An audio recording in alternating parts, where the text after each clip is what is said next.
రేపే డిసెంబర్ 31. ఈ సంవత్సరంలో ఆఖరి రోజు. మరుసటి రోజు నుండి కొత్త సంవత్సరం ప్రారంభం అవ్వబోతుంది. అయితే నూతన సంవత్సరంలోకి అడుగు పెట్టే ముందు అంటే డిసెంబర్ 1వ తేదీ రాత్రి సమయంలో అందరూ రకరకాలుగా సెలబ్రేట్ చేసుకుంటూ ఉంటారు. బిర్యానీలు తింటూ ఉంటారు, కేక్ కట్ చేస్తుంటారు, బిర్యానీలు కేకులు పంచుకొని తింటూ ఉంటారు. అయితే ఈ సంవత్సరం డిసెంబర్ 31న రాత్రికి మీరు కేకు తిన్నా తినకపోయినా ఇది ఒకటి తింటే చాలు, రాబోయే కొత్త సంవత్సరంలో విపరీత ధన ఆకర్షణ కలుగుతుంది. ఇక మీరు పట్టిందల్లా బంగారం అవుతుంది. కొత్త సంవత్సరంలో కష్టాలనేటివి రావు, సమస్యలు అనేవి రావు, ధనానికి లోటు అనేది రాదు. ఒకవేళ వచ్చినా ఆ కష్టాలను సమస్యలను ఎదుర్కొనే శక్తిని పొందుతారు. అద్భుతాలు జరుగుతాయి. ఏ పని చేసినా మీరు విజయాన్ని పొందుతారు. ఎందుకంటే అంతటి శక్తి ఈ పండుకుంది. ఈ పండును కరెక్ట్గా డిసెంబర్ 31 నైట్ 12 గంటలకు తింటే వచ్చే సంవత్సరం అంతా కూడా మీకు బాగా కలిసి వస్తుంది. మీ ధన సంపాదన పెరిగే యోగాలు వస్తాయి. కొత్త సంవత్సరం మీకు బాగుంటుంది. ధనానికి ధనం వస్తుంది, ఐశ్వర్యానికి ఐశ్వర్యం వస్తుంది. మీరు ఈ సంవత్సరం అంతా కూడా ఆనందంగా ఉండగలుగుతారు. కొత్త సంవత్సరంలో ధన ద్వారాలు తెరుచుకొని మీ సంపాదన పెరుగుతుంది. మరి ఇంతకీ డిసెంబర్ 31 నైట్ ఏ పనులు తినాలి, ఏం చేయాలనే విషయాలను ఇప్పుడు ఈ వీడియోలో వివరంగా తెలుసుకుందాం. ఫ్రెండ్స్, ఫస్ట్ అయితే ఈ వీడియోకి ఒక లైక్ కొట్టండి, అలాగే మా ఛానల్ని కూడా సబ్స్క్రైబ్ చేసుకొని మాకు సపోర్ట్ చేయండి. ఇక ఈ విషయం ఏమిటి అంటే డిసెంబర్ 31 నైట్ బయట తిరగకూడదు. అలా తిరిగితే సంవత్సరం అంతా కూడా కష్టాలను అనుభవించాల్సి వస్తుంది. చాలామంది ఈ విషయం తెలియక డిసెంబర్ 31 నైట్న బయటన తిరుగుతారు. కానీ అలా తిరగవద్దు, ఇంట్లో ఉండండి. 31 నైట్ను మీరు కుటుంబంతో సెలబ్రేట్ చేసుకోండి, లేదా సెలబ్రేట్ చేసుకోకపోయినా చక్కగా పడుకోండి. ఇది మన తెలుగు పండుగ కాదు గనక సెలబ్రేట్ చేసుకోకపోయినా పర్వాలేదు. కానీ ఈ అర్ధరాత్రి సమయంలో బయట మాత్రం తిరగవద్దు. అలా తిరిగితే సంవత్సరం అంతా కూడా దరిద్రాన్ని కలిగిస్తుంది. కనుక అందరూ కూడా ఈ విషయాన్ని గుర్తుంచుకోండి. డిసెంబర్ 31 నైట్ బయట రోడ్ల మీద తిరగవద్దు. ఇంటి ముందు ముగ్గులు వేసుకోవద్దు. అలా రంగులు వేసుకొని దిద్దడం వల్ల లక్ష్మీదేవి మీ ఇంటికి వస్తుంది. లక్ష్మీదేవి కొత్త సంవత్సరంలో మీ జీవితాన్ని రంగులమయంగా మారుస్తుంది. డిసెంబర్ 31 నైట్ 12 గంటలకు పాత సంవత్సరం ముగుస్తుంది, కొత్త సంవత్సరం మొదలవుతుంది. అందుకే ఈ సంవత్సరంలో అందరూ కేక్ కట్ చేసి హ్యాపీ న్యూ ఇయర్ చెప్పుకుంటుంటారు. అయితే ప్రత్యేకంగా ఈ సంవత్సరం ఒక ప్రత్యేకమైన పండును తింటే చాలు, కొత్త సంవత్సరంలో మీకు విపరీత ధన ఆకర్షణ కలుగుతుంది. పట్టిందల్లా బంగారం అవుతుంది. జ్యోతిష్య పండితులు చెప్తున్నారు. మరి ఆ పండు ఏమిటి అంటే జామ పండు. అవును, ఈ సంవత్సరం డిసెంబర్ 31 రాత్రికి జామ పండును తింటే రాబోయే కొత్త సంవత్సరంలో తిరగనేదే ఉండదు. నవగ్రహాలు మీకు అనుగ్రహంగా ఉంటాయి. మీకు విపరీత ధనయోగం కలుగుతుంది. కనుక అందరూ కూడా డిసెంబర్ 31 రాత్రి జామకాయను తినండి. ఏమీ లేదు, డిసెంబర్ 31న సాయంత్రం సమయంలోని మీ ఇంట్లో ఎంతమంది ఉంటే అన్ని జామ పండ్లను తెచ్చుకొని పూజ గదిలో పెట్టండి. పెట్టి అలా వదిలేయండి. అంటే మీ ఇంట్లో ముగ్గురుంటే 3 జామకాయలు, నలుగురుంటే 4 జామకాయలు, 5గురు ఉంటే 5 జామకాయలు తెచ్చి పూజ గదిలో పెట్టి ఉంచండి. మళ్ళీ రాత్రి 12 అవుతుంది కదా, అప్పుడు ఆ జామకాయలను తీసి ఇంట్లో వారందరూ కూడా ఒక్కొక్క జామకాయను తినేయండి. తినే ముందు ఓం శ్రీ మహాలక్ష్మీ నమః అనే మంత్రాన్ని 3 సార్లు జపించండి. అలా జపించటం వలన కొత్త సంవత్సరంలో లక్ష్మీదేవి అనుగ్రహం మీ వద్ద ఉండి మీరు బాగా ధనం సంపాదించుకోగలుగుతారు, వృద్ధిలోకి రాగలుగుతారు. ఇలా ఈ మంత్రాన్ని 3 సార్లు జపించి ఆ తర్వాత జామకాయను తినండి. ఒకవేళ మీకు 31 నైట్న కేకు తినే అలవాటు ఉంటే ఆ జామకాయ తిన్న తర్వాత కేకు తినండి. కేకు తినే అలవాటు లేకపోతే మరీ మంచిది. కేకు తినే అలవాటు ఉన్నా ఏం పర్వాలేదు, ముందు జామకాయ తిని ఆ తర్వాత కేకు తినండి. కేకు తిన్న తర్వాత జామకాయ తినవద్దు, అలా తిన్న ఎక్కువ ఫలితం రాదు. కాబట్టి ఇలా ఈ నియమాలను పాటిస్తూ డిసెంబర్ 31 నైట్ అందరూ జామకాయను తినండి. అలా తినడం వలన కొత్త సంవత్సరంలో మీకు బాగా లక్ అనగా అదృష్టం కలిసి వస్తుంది. ఈ తిథి వార నక్షత్రం కలిసి వచ్చిన సమయంలో జామకాయ తింటే సంవత్సరం అంతా కూడా బాగుంటుందని, విపరీత ధనాకర్షణ కలుగుతుందని, పట్టిందల్లా బంగారం అవుతుందని శాస్త్రాలు చెప్తున్నాయి. అంతేకాదు ఈరోజు రాత్రి జామకాయను తినడం వలన ధన ద్వారాలు తెరుచుకుంటాయి. రాబోయే సంవత్సరంలో మీకు ధనం విషయంలో లోటు అనేది రాదు. ధన సంపాదన కూడా పెరిగే అవకాశాలు ఉన్నాయి. అన్ని విధాలుగా కలిసి వస్తుంది. చేసే పనుల్లో విజయాలు పొందుతారు.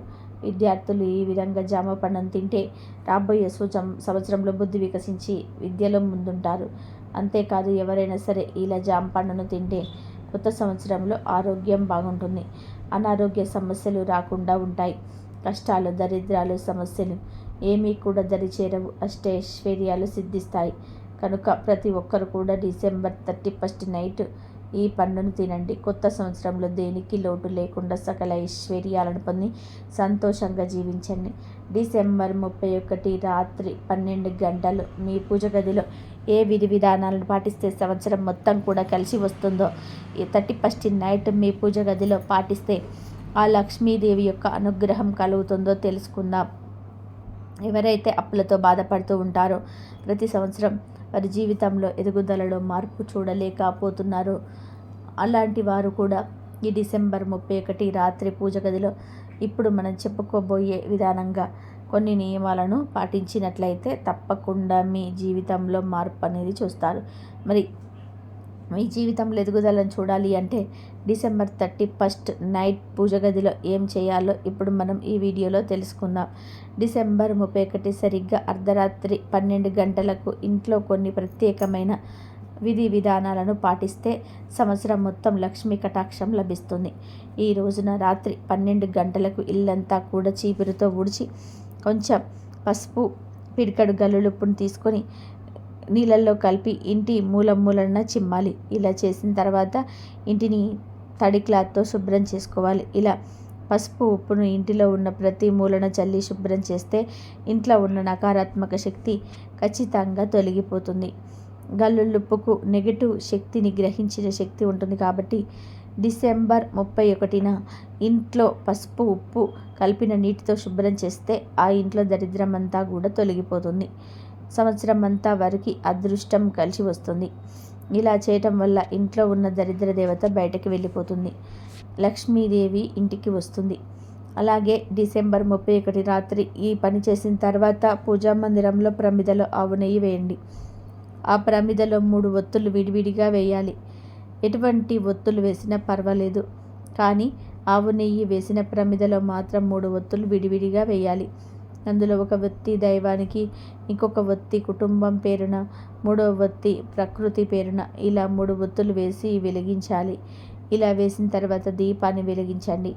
ఆ తర్వాత ఇంట్లో లక్ష్మీదేవి పటానికి గంధం బొట్లు పెట్టండి. లక్ష్మీదేవికి పటిక బెల్లము నైవేద్యంగా సమర్పించండి. ఈ దీపాన్ని వెండి ప్రమిదలో వెలిగించటం వలన లక్ష్మీ అనుగ్రహం చాలా తొందరగా కలుగుతుంది. వెండి ప్రమిద లేని వారు మామూలు ప్రమిదలో దీపం పెట్టుకోవచ్చు. అలాగే పూజ చేసిన తర్వాత లక్ష్మీదేవికి కమల పూలతో అలంకరణ చేయండి. లక్ష్మీదేవికి కమల పూలు అంటే ఎంతో ఇష్టం కాబట్టి ఈ డిసెంబర్ 31న రాత్రి పూజ చేసిన తర్వాత లక్ష్మీదేవికి కల్వ పూలతో అలంకరణ చేసి ఆ సంవత్సరం మొత్తం లక్ష్మీదేవి అనుగ్రహం మీ ఇంటిపై ఉంటుందని పెద్దలు చెప్తున్నారు. అంటే డిసెంబర్ 31 రాత్రి లక్ష్మీదేవికి కలువ పూలతో పూజ చేస్తే ఆమె యొక్క అనుగ్రహం మీ ఇంటిపై ఉంటుంది. డబ్బుకు అసలు లోటు అనేది ఉండదు. ఆర్థికపరమైన ఇబ్బందుల నుండి సులభంగా బయటపడతారు. మీకు లక్ష్మీ కటాక్షం సంపూర్ణంగా కలగాలి అంటే ఏకాక్షి నారికేలం అనే ఒక కొబ్బరికాయ ఉంటుంది. సహజంగా కొబ్బరికాయకు 3 కళ్ళు ఉంటాయి. కొన్ని ప్రత్యేకమైన కొబ్బరికాయలకు ఒకే ఒక కన్ను ఉంటుంది. దాన్నే ఏకాక్షి నారికేలం అంటారు. ఆ ఏకాక్షి నారికేలమును లక్ష్మీదేవి చిత్రపటం దగ్గర ఉంచి ఆ కొబ్బరికాయకు గంధము, కుంకుమలతో బొట్లు పెట్టి అక్షింతలతో పూజ చేయాలి. ఇలా ఒక కన్ను ఉన్న కొబ్బరికాయకు గంధము, కుంకుమ బొట్లు పెట్టి పూజ చేయటం వలన లక్ష్మీదేవి విశేషమైన అనుగ్రహం కలుగుతుంది. కొబ్బరికాయకు అక్షింతలతో పూజ చేసినప్పుడే లక్ష్మీదేవికి కూడా అక్షింతలతో పూజ చేయాలి. పూజ పూర్తయిపోయిన తర్వాత లక్ష్మీదేవికి కొబ్బరికాయకు ధూపాన్ని చూపించి ఆరతి ఇవ్వండి. మరుసటి రోజు జనవరి 1వ తేదీ స్నానం చేసిన తర్వాత ఆ కొబ్బరికాయను తీసి ఒక ఎరుపు రంగు వస్త్రంలో మూట కట్టి మీరు ధనం దాచుకునే బీరువాలో పెట్టుకోవాలి, లేదా లాకర్లోనైనా సరే పెట్టుకోవచ్చు. ఇలా డిసెంబర్ 31న పూజ చేసిన కొబ్బరికాయను జనవరి 1న బీరువాలో పెట్టుకోవడం వలన లక్ష్మీదేవి మీ ఇంట తాండవం చేస్తుంది, దరిద్ర దేవత వెళ్ళిపోతుంది, అనేక మార్గాల నుండి ధనం అభివృద్ధి చెందుతూ వస్తుంది. కాబట్టి డిసెంబర్ 31 రాత్రి ఎవరైతే పూజ గదిలో ఇప్పుడు మనం చెప్పుకున్న విధానంగా చేస్తారో వారి ఇంట్లో లక్ష్మీదేవి ఎల్లప్పుడూ కూడా సిరి సంపదలతో లోటు లేకుండా చూస్తుంది. కాబట్టి మీరు కూడా ఖచ్చితంగా డిసెంబర్ 31 రాత్రి 12 గంటలకు పూజ గదిలో కొబ్బరికాయతో ఇప్పుడు మనం చెప్పుకున్న విధానంగా ఈ పరిహారం చేసి చూడండి. మీ ఇంట్లో అసలు డబ్బుకు లోటు అనేదే ఉండదు. సంవత్సరం అంతా కూడా లక్ష్మీదేవి మీ ఇంట తాన అనుగ్రహాన్ని ఉంచుతుంది. మీ ఇంట్లో ఉన్న దరిద్రం అంతా కూడా పోయి అదృష్టం మీకు వరిస్తుంది. అంటే తప్పనిసరిగా డిసెంబర్ 31 రాత్రి పూజ గదిలో ఇప్పుడు మనం చెప్పుకున్న విధానంగా చేయండి. లక్ష్మీదేవి అనుగ్రహాన్ని పొందండి. ఆర్థిక సమస్యల నుండి బయటపడడానికి ఈ యొక్క మంచి మార్గం అని మన అన్ని పండితులు కూడా చెప్తున్నారు. డిసెంబర్ 31 రాత్రి 12 గంటల లోపు మీ గుమ్మం ముందు రహస్యంగా ఇది చల్లితే మీ ఇంట్లో లక్ష్మీదేవి తిష్ట వేసుకొని కూర్చుంటుంది. అలాగే మీరు పడుతున్న కష్టాల నుండి బయటపడడానికి ఈ పరిహారం అనేది చాలా చక్కగా పనిచేస్తుందని పండితులు చెప్తున్నారు. ఈ పరిహారం డిసెంబర్ 31 రాత్రి 12 గంటల లోపు చేయటం వలన రాబోయే కొత్త సంవత్సరంలో అద్భుతమైన ఫలితాలను చూస్తారు. మరి డిసెంబర్ 31 రాత్రి 12 గంటల లోపు ఏమి చల్లితే మన కష్టాలన్నీ కూడా తీరిపోతాయో ఈ వీడియోలో తెలుసుకుందాం. పూర్వకాలం గ్రామంలో ఎన్ని ఇళ్ళు ఉంటాయో చెప్పే సందర్భంలో ఇన్ని గుమ్మాలు కూడా ఉన్నాయి అని లెక్క పెట్టే చెప్పేవారు. అలాగే ఎవరైనా పేరంటానికి పిలవడానికి వచ్చినప్పుడు ఆ ఇంటి ఇల్లాలు లేకపోతే గడపకు బొట్టు పెట్టేసి వెళ్తూ ఉంటారు. దీనిని బట్టి గడపకు ఎంతటి ప్రాధాన్యత ఉందో అర్థం చేసుకోవచ్చు. గడపను శుభ్రంగా ఉంచటం, పసుపు రాసి కుంకుమ బొట్లు పెడుతూ ఉండటం ప్రాచీన కాలం నుంచి వస్తున్నది. అలాంటి గడపపై కూర్చున్న, నిల్చున్న, గడపపై తలపెట్టి పడుకున్న పెద్దలు తీవ్రమైన అసహనాన్ని వ్యక్తం చేస్తూ ఉంటారు. మరోసారి అలా చేయకూడదని మందలిస్తూ ఉంటారు. గడపకు అంతటి ప్రాముఖ్యతను ఇవ్వడానికి గల కారణం ఏమిటో ఈ కాలం పిల్లల్ని చాలామందికి తెలియదు. అందువల్లనే కొంతమంది గడప మీద కూర్చొని ఇతరులతో కబుర్లు చెప్తూ ఉంటారు. కొంతమంది గడపను దాటకుండా దానిపై కాలు పెట్టి వెళ్తూ ఉంటారు. ఒక్కొక్కసారి దానిపై నిలుచుంటూ ఉంటారు కూడా. ఇక మరి కొంతమంది గడపపై తలపెట్టుకొని ఏవో పుస్తకాలు చదువుతూ ఉంటారు. అవసరమైతే అలాగే పడుకుంటారు. ఈ పద్ధతి ఎంత మాత్రం కూడా మంచిది కాదని శాస్త్రాలు చెప్తున్నాయి. గడప శ్రీమన్నారాయణుడి స్థానం. నరసింహస్వామిగా ఆయన అక్కడ కూర్చొని హిరణ్యకశపుని వధించటం జరిగింది. ఇక నారాయణుడి ఎక్కడ ఉంటాడో అక్కడే లక్ష్మీదేవి కూడా కొలువై ఉంటుంది. అందువలన లక్ష్మీదేవి స్థానం కూడా గడప దగ్గరే అని చెప్పబడుతుంది. ఈ కారణంగానే గడపను పసుపు కుంకుమలతో అలంకరిస్తూ ఉంటారు. అందువలనే గడప పైన కూర్చోవడం, నిల్చోవడం, తలపెట్టి పడుకోవడం వంటివి చేయకూడదు. అలాగే కొంతమంది గుమ్మం ఎదురుగా లేదా గుమ్మానికి ఆంచి చెప్పులు విప్పుతూ ఉంటారు. అలా చేయటం వల్ల దరిద్ర దేవత ఇంట్లో తిష్ట వేసుకొని కూర్చుంటుంది. మనం గుమ్మం దగ్గర చేసే పనుల వల్లనే మన ఇంట్లోకి వచ్చే పాజిటివ్ లేదా నెగిటివ్ ఎనర్జీ ఆధారపడి ఉంటుంది. అందుకే గడపలో చాలా పవిత్రంగా చూసుకోవాలని శాస్త్రం కూడా చెప్తుంది. ఒక కుటుంబం క్షేమంగా ఉండడానికి చేయవలసిన పూజల్లో ముఖ్యమైనవి 2.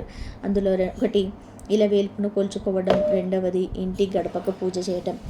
ఇంటి గడపను సింహద్వారమని, లక్ష్మీ ద్వారమని, ద్వారలక్ష్మి అని కూడా అంటారు. ఈ గడపకు పసుపు, కుంకుమ, పువ్వులు పెట్టడం వరకు చాలామందికి తెలిసినదే. ఎందుకు చేయాలో తెలియకపోయినా పెద్దవారి నుండి సాంప్రదాయంగా ఆచరిస్తూ ఉన్నారు. చాలామంది గడపలకు తోరణం కట్టి దేవతలకు ఆహ్వానం పంపుతారు. గుమ్మానికి తోరణం కట్టడం అంటే సుఖ సంతోషాల కోసం దేవతలను ఇంట్లోకి గౌరవంగా ఆహ్వానం పలకటమని. ఎటువంటి అమంగళం ఈ గడప దాటికి లోనికి రాకూడదు అని గడపకు పూజ చేయాలని మన పండితులు చెప్తున్నారు. అలాగే మన ఇంట్లో ప్రత్యేకంగా పెద్దవాళ్ళు గడప మీద కూర్చోవడం మంచిది కాదు అని అంటూ ఉంటారు. దానికి గల కారణం ఏమిటో ఇప్పుడు తెలుసుకుందాం. మన ఇంట్లో ప్రతి ఒక్క గదికి కూడా గడప ఉంటుంది. ఆ గడప మీద కూర్చోవడం అస్సలు మంచిది కాదు. ముఖ్యంగా ప్రధాన ద్వారం మీద ఉండే గడప మీద అస్సలు కూర్చోకూడదు. అయితే ఇలా గడప మీద కూర్చోవడం వలన ఇంట్లోకి లక్ష్మీదేవి రాకుండా మనం అడ్డుకున్నట్లు అవుతుంది అని పండితులు అంటున్నారు. అలాగే మనం గడపను పూజిస్తూ ఉంటాము. పసుపు కుంకుమ రాసి మంచి జరగాలని కోరుకుంటూ ఉంటాము. అలానే గృహప్రవేశం సమయంలో కూడా ధాన్యము, పసుపు కుంకుమ వంటివి వేసి లోపలికి ప్రవేశిస్తాము. అంత భక్తిగా కొలిచే గడప మీద కూర్చోవడం వలన లక్ష్మీదేవిని రానివ్వకుండా అడ్డుకున్నట్టుగా అవుతుంది. ఇక దీని వెనక సైంటిఫిక్ రీజన్ చూస్తే కిటికీల నుండి గాలి వస్తుంది, అలాగే ద్వారాల నుంచి కూడా గాలి వస్తుంది. మనం కూర్చోవడం వల్ల ఏమవుతుంది అంటే గాలిలో బ్యాక్టీరియా, వైరస్ లాంటివి ఉండడం వల్ల అవి నేరుగా మనపై పడతాయి. అందుకే పెద్దవాళ్ళు గడపపై కూర్చోవడం అరిష్టం అని అంటారు. ఇంతటి పవిత్రత ఉన్న గడప దగ్గర డిసెంబర్ 31 రాత్రి 12 గంటలకు ఈ నీళ్లను చల్లితే లక్ష్మీదేవి మీ ఇంట్లో నుంచి వెళ్ళమన్నా వెళ్ళదు. మన గడప దగ్గర ఎటువంటి పరిహారం చేసినా లక్ష్మీదేవి అనుగ్రహం కలగడానికి చేస్తాం కాబట్టి ఈ పరిహారం చేసినప్పుడు పూర్తి విశ్వాసంతో చేయడం వలన లక్ష్మీదేవి అనుగ్రహం కలుగుతుందని పండితులు అంటున్నారు. ఈ పరిహారంలో లక్ష్మీదేవికి ఎంతో ఇష్టమైన వస్తువులను వాడటం వలన లక్ష్మీదేవి ప్రసన్నురాలవుతుంది. మరి ఈ పరిహారం చేయడానికి మనకు ముఖ్యంగా కావలసినవి ఏమిటి అంటే గులాబీ వాటర్ అంటే రోజ్ వాటర్ లేదా అత్తర్, గంగాజలం లేనివారు ఇంట్లో బోర్ వాటర్ అయినా సరే ఉపయోగించుకోవచ్చు. ఇప్పుడు ఒక చిన్న గ్లాస్ బోర్ వాటర్ని కానీ గంగాజలం కానీ తీసుకొని దానిలో అత్తర్ కానీ రోజ్ వాటర్ కానీ ఒక స్పూన్ వేయాలి. ఈ పరిహారంలో అత్తర్ను ఉపయోగించటం చాలా మంచిది. ఎందుకంటే అత్తరు మంచి సువాసనను కలిగి ఉంటుంది కాబట్టి లక్ష్మీదేవి త్వరగా ప్రసన్నురాలయ్యే అవకాశం అయితే ఉంటుంది. ఒకవేళ అత్తరు లేని పక్షంలో రోజ్ వాటర్ను ఉపయోగించండి. ఇక ఈ అత్తర్ను గ్లాస్ వాటర్లో కలిపిన తర్వాత దానిని లక్ష్మీ అమ్మవారు ముందు ఉంచాలి. ఈ పనిని డిసెంబర్ 31 ప్రొద్దున చేసుకోవాలి. లక్ష్మీ అమ్మవారు ముందు ఉంచాలి. ఈ పనిని డిసెంబర్ 31 ప్రొద్దున చేయాలి. లక్ష్మీదేవి ముందు ఈ గ్లాస్ వాటర్ను ఉంచిన తర్వాత మీకు సంకల్పం చెప్పుకొని ఆ గ్లాస్ను ఆ రాత్రి వరకు అక్కడే ఉంచాలి. ఇక డిసెంబర్ 31 రాత్రి మనం ఇంటి ముందు ముగ్గు వేసే సమయంలో ఇంటి గుమ్మం దగ్గర నుండి అంతా శుభ్రం చేస్తాం కాబట్టి అలా శుభ్రం చేసిన తర్వాత లక్ష్మీదేవి దగ్గర పెట్టిన ఈ అత్తర్ గ్లాస్ను తల్లికి నమస్కరించుకొని తీసుకొని ఆ నీళ్లకు గుమ్మానికి 2 వైపులా చల్లాలి. ఈ విధంగా నీటిని చల్లి మిగిలిన నీళ్లను మొక్కల మొదట్లో పోసేయండి. ఈ విధంగా డిసెంబర్ 31 రాత్రి 12 గంటల లోపు గడపకు దగ్గర లక్ష్మీదేవి దగ్గర పెట్టి ఉంచిన నీళ్లను చల్లటం వలన రాబోయే కొత్త సంవత్సరం అంతా కూడా లక్ష్మీదేవి కటాక్షం మీ ఇంటిపై ఉంటుంది. ఇంట్లో ఎటువంటి సమస్యలున్నా, ఇంటి వస్తువులను తాకట్టు పెట్టుకుంటూ ఉన్న కోర్టు సమస్యలున్నా, భార్యాభర్తల మధ్య గొడవలున్నా, ఇప్పుడు మనం చెప్పుకున్న విధానంగా లక్ష్మీదేవి దగ్గర పెట్టిన అత్తరు నీళ్లు గడప దగ్గర చల్లితే అది కూడా డిసెంబర్ 31 అర్ధరాత్రి వేళ చదివితే ఎంతటి కటిక దరిద్రుడైనా సరే కటిక దరిద్రమైన పోయి మీ సమస్యలన్నీ పోతాయి. డిసెంబర్ 31 రాత్రిన చేయటం వలన రాబోయే కొత్త సంవత్సరం మీ జీవితంలో అనేక రకములైన మార్పులను తీసుకొస్తుంది. ఆ మార్పులను చూస్తారు కూడా. ఈ విధంగా చేస్తే జనవరి 1న లక్ష్మీదేవి మీ పరిహారం చేశారో దానికి ఫలితం అయితే ఇవ్వమని ప్రార్థించి ఆరతిని ఇవ్వండి. తప్పకుండా మీ ఇంటిపై ఉన్న సమస్యలు అన్నీ కూడా తీరిపోతాయి. అలాగే గడప దగ్గర పాటించవలసిన నియమాలను పాటించండి. పెద్దలు ఏమి చెప్పినా మన మంచికే చెప్తూ ఉంటారు కాబట్టి గడపపై నిలిచోవడము, కూర్చోవడము, తుమ్మడం లాంటివి చేయకండి. చెప్పులను గుమ్మానికి ఎదురుగా విప్పకండి. దరిద్ర దేవతను ఆహ్వానించిన వారు అవుతారు కనుక గడపను ఎంత పవిత్రంగా చూసుకుంటే లక్ష్మీదేవి అనుగ్రహం అంత బాగా కలుగుతుంది. గడపలో విష్ణుమూర్తి ఉంటాడని మన పురాణాలు చెప్తూ ఉన్నాయి కాబట్టి గడపకు రోజు పూజ చేయడం వల్ల లక్ష్మీనారాయణుల అనుగ్రహం కూడా కలుగుతుంది.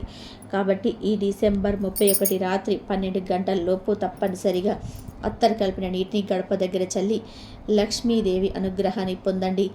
మీ ఇంటిని సిరి సంపదలతో సుఖశాంతులతో వర్ధిల్లేలాగా ఆ లక్ష్మీదేవి ఖచ్చితంగా అనుగ్రహిస్తుంది. ఈ వీడియో నచ్చితే లైక్ చేయండి, షేర్ చేయండి, బట్ సబ్స్క్రైబ్ చేసుకోవడం మర్చిపోవద్దు. కాబట్టి పవిత్రత ఉన్న గడప దగ్గర డిసెంబర్ 31 రాత్రి 12 గంటలకి ఈ నీళ్లను చల్లితే లక్ష్మీదేవి మీ ఇంట్లో నుంచి వెళ్ళమన్నా వెళ్ళదు. మనం గడప దగ్గర ఎటువంటి పరిహారం చేసినా లక్ష్మీదేవి అనుగ్రహం కలగడానికే చేస్తాం. కాబట్టి ఈ పరిహారాన్ని చేసినప్పుడు పూర్తి విశ్వాసంతో చేసుకోవడం వల్ల లక్ష్మీదేవి అనుగ్రహం